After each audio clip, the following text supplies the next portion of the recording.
Deuxième étape sur les enjeux énergétiques et la chimie durable, dans les bilans énergétiques qui sont liés au transport.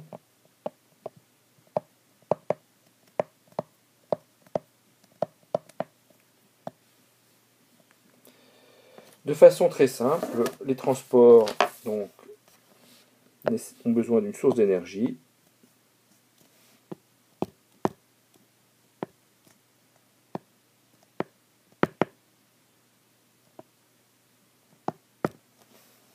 Par exemple sous forme électrique ou sous forme chimique. Donc soit à partir d'énergie fossile, soit à partir de biocarburants.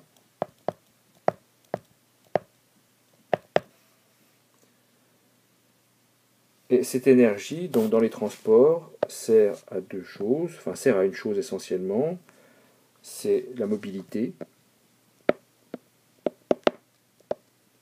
donc qui en général se traduit par un travail, c'est-à-dire une énergie mécanique, un travail mécanique, lié au déplacement,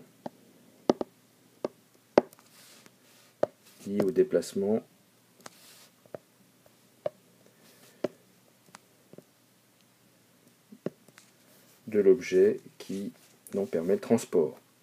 Mais toutes les sources d'énergie ne se transforment pas entièrement en énergie mécanique. Il y a aussi, bien sûr, des pertes.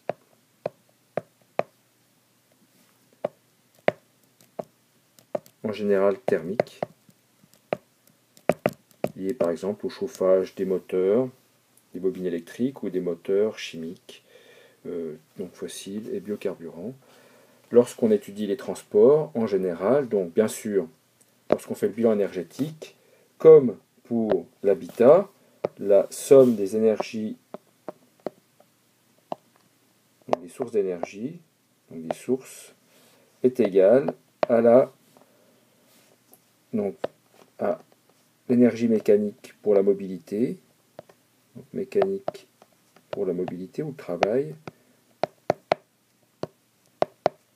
les forces qui engendrent la mobilité, plus les pertes. Pour simplifier les calculs, on prend ces deux types d'énergie en valeur absolue, c'est-à-dire une valeur positive, et on considère que la somme des énergies nécessaires pour le déplacement des ressources est égale à la somme d'énergie qui donne la mobilité et les pertes. Ensuite, on peut calculer le rendement le rendement ρ du transport, donc qui correspond à l'énergie mécanique ou le travail de la force qui va permettre le déplacement, divisé par l'énergie, la source, donc l'énergie, donc la source d'énergie. Donc ensemble est en joules ici, et là en joules.